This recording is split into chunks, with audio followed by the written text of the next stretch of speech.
نحمده ونصلي على رسوله الكريم اما بعد فاعوذ بالله من الشیطان الرجیم بسم اللہ الرحمن الرحیم۔ ہم نے اب تک جو ہے الف ب ترتیب وار سے پڑھنا اور لکھنا، اس کو جو ہے پر کرنا، کیسے لکھا جاتا ہے، اس کو کیسا پڑھا جاتا ہے، یہ تو ہم نے پڑھ لیا اور لکھ لیا۔ اللہ کی ذات سے امید ہے کہ ہم سب کو سمجھ میں بھی آ گیا ہے۔ اب ہم آگے بڑھنا ہے، آگے بڑھنے کے لیے کچھ طریقے ہے، کچھ شرائط ہے، کچھ جو ہے سمجھیے کنڈیشن ہے، تو اس کو تھوڑا اگر ہم سمجھ جائیں تو آپ کو جو ہے لکھنے میں پڑھنے میں آسانی ہوتی ہے۔ جیسے نا دیکھو، یہ الف کا میں بتا رہا ہوں، یہاں دیکھو الف یا واو، یہ بڑی یا، اور یہ با ساکن، یہ ساکن کا جو ہے میں آپ کو بتاتا ہوں، اور یہ الف مد آ، یہ پورے یہ شرائط ہیں، شرائط سمجھیے یا طریقہ سمجھیے، اس کو لکھنے اور پڑھنے میں جو ہے یہ بہت مدد آتی ہے آپ کو، جو ہے بہت کچھ اس سے جو ہے سمجھنے اور لکھنے اور پڑھنے میں مدد ملتی ہے۔ جیسے نا تو دیکھو نون کے بعد الف آنے سے ہم جو ہے اوپر کھینچے، نا دیکھیں دا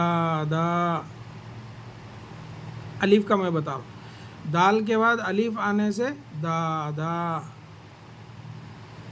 نا۔ اب یہ ہر جگہ اپن یہی یاد رکھنا کہ جو بھی حرف کے بعد الف آتا ہے اس کو ہم اوپر کی طرف کھینچیں گے، نا دا، جیسے جو ہے چا، ایسا ہر وہ چیز پہ جو ہے ہم آئندہ میں آپ کو بھی جو ہے اس کے اوپر بھی جو ہے غور دلاتے رہتا ہوں، یاد دہانی کرتے رہتا ہوں۔ اب جیسے یہ دوسرا حرف یا، جیسے دی،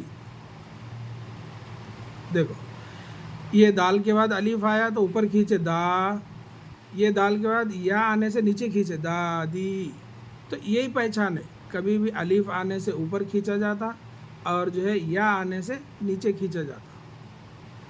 تو یہ چیز میں آپ کو سمجھانا چاہ رہا ہوں۔ پہلے اگر یہ ہم سمجھ گئے الف آنے سے کدھر کھینچیں گے اور یا چھوٹی یا آنے سے جو ہے ہم کدھر جو ہے کھینچیں گے، جیسے نانی، ایسا نون الف نا، نون کو جو ہے چھوٹی یا آنے سے نیچے کھینچیں گے، نانی، ایسا۔ اب تیسرا حرف جو ہے واو، جیسے مو، دیکھو یہ پھر میم الف آیا، یہ دیکھو یہ میم واو، مو، اپنا ہونٹ گول ہو کے تھوڑی آواز جو ہے آگے کو نکلتی۔ واو جب آتا کون سے بھی حرف کے بعد تو یہ حرف جو ہے منہ یعنی اپنا ہونٹ گول ہو کے آواز جو ہے آگے کو جاتی ہے۔ اچھا، واو میں بھی دو آوازیں ہیں، جیسا دیکھو میں یہاں آپ کو جو ہے شکل بتاتا ہوں، دال واو رے، یہ کیا ہے؟ دور۔ دیکھو جب ہم دور پڑھتے ہیں تو اس کو معروف پڑھتے ہیں، دال کے بعد جب واو آتا اس کو جو ہے یہ ورڈ کو اگر ہم پڑھنا ہے یہ جملے کو تو دور، اگر اسی کو ہم پڑھنا ہے دور تو واو کو جو ہے مجہول ہوتا ہے، یعنی آپ ہونٹوں کی طرف اور اپنی آواز کی طرف غور کرو، دور اور دور۔ تو یہ میں آپ کو جو ہے بتانا چاہ رہا ہوں۔ اور ایک ورڈ دیکھو، غین واو غور، تو یہ واو کی شکلیں ہیں، یہ یا کی شکل ہے، یہ الف کی شکل، یہ آپ کو جو ہے شرائط سمجھیے یا جو ہے کچھ کنڈیشن ہے۔ اب یہ پورا اگر آپ کو سمجھ میں آیا تو کافی حد تک آپ کو جو ہے یا آنے سے کیسا پڑھیں گے، الف آنے سے اس کو کھینچ کر کیسا پڑھیں گے، واو آنے سے جو ہے اس کی آواز واو کی وجہ سے ہمارا ہونٹ بھی گول ہو جائیں گے، اس پہ جو ہے آپ کو یاد رکھنا۔ اچھا، اب یہ جو ہے الف ہے، اب الف کو کھینچنا ہے، الف تو ہر حرف کو کھینچ کے الف جو ہے کھینچ رہا، مگر جب الف کی باری آئی الف کو کھینچنا ہے تو دیکھو الف کو کھینچنے کے لیے الف نہیں ڈالا جاتا، الف کو کھینچنے کے لیے مد آتا، دیکھ رہے ہیں، یہ ایک الگ طریقہ ہے، ایک شرط ہے۔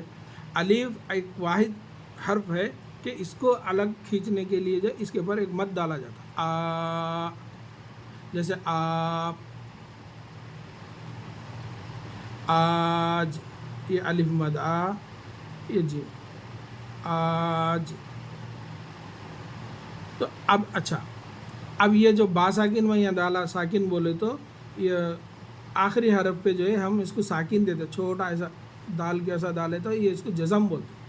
تو جیسے آپ یہ جو ہے یہ پورا جملہ ہے اور یہ بھی ایک جملہ ہے. تو اب یہ جملے کو جب ہم پڑھتے تو آپ دیکھو پا حالانکہ پورا لکھا ہوا ہے، پے جو ہے پورا لکھا ہوا ہے، مگر ہم اس کو جو ہے آدھا کر دیتے ایسا دال دال کے چھوٹا، یعنی دال جزم بولتے اس کو، ساکن. ساکن یعنی آپ، آج. یہ جیم جو ہے حالانکہ پورا لکھا ہوا ہے مگر اس کو جو ہے آدھا پڑھتے.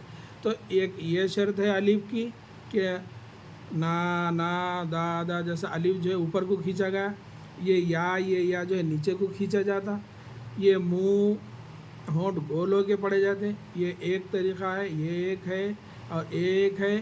یہ اس میں جو ہے دو ہے، واؤ میں جو ہے دور اور جو ہے دور، اس کو دونوں طریقے سے پڑھیں گے تو اس میں بھی جو ہے ہم کو جب پہچان ہوتی ہے. تو اب جو ہے یہ پے یعنی ساکن کا. اب میں ایک جو ہے آپ کو ایک سینٹنس بتاتا ہوں. میں آپ سے بات کرنا ہے.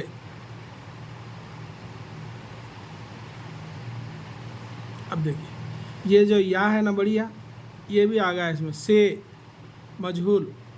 یہ چھوٹی یا ہے تو نی دی پڑھے، مگر جب یہ یا بڑی یا آتا تو سے ہے.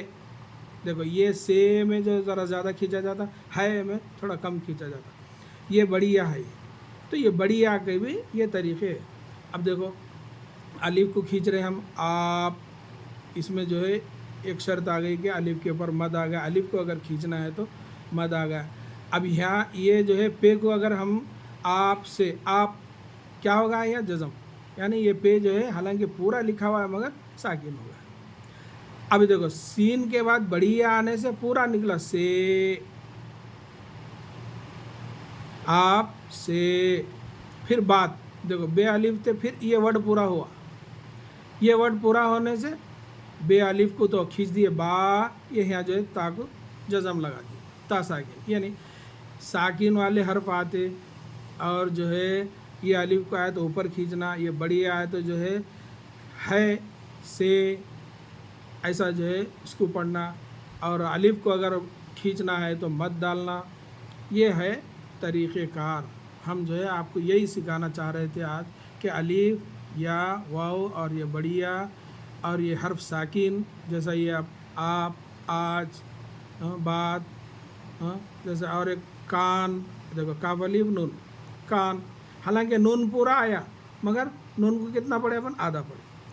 تو ایسا ہر چیزوں میں جو ہے چھوٹے چھوٹے جملوں میں یہ چیزیں جو ہے آتے ہیں. یہاں الف آیا کاف کے بعد تو کا پڑھے، یہاں نون کے بعد الف آیا تو نا پڑھے، یہاں دال کے بعد الف آیا تو دا. وہی حرف سے اس کو طاقت ملتی، الف یا واؤ سے جو ہے وہ حرف کو طاقت ملتی. یعنی یہ سمجھیے کہ وہ حرف کو کھینچا جاتا، جیسے نا نا کیوں کھینچے اس کو، الف آنے سے اس کو جو ہے کھینچا گیا. دا دا یعنی دال کو اس لیے کھینچا گیا کہ الف آیا.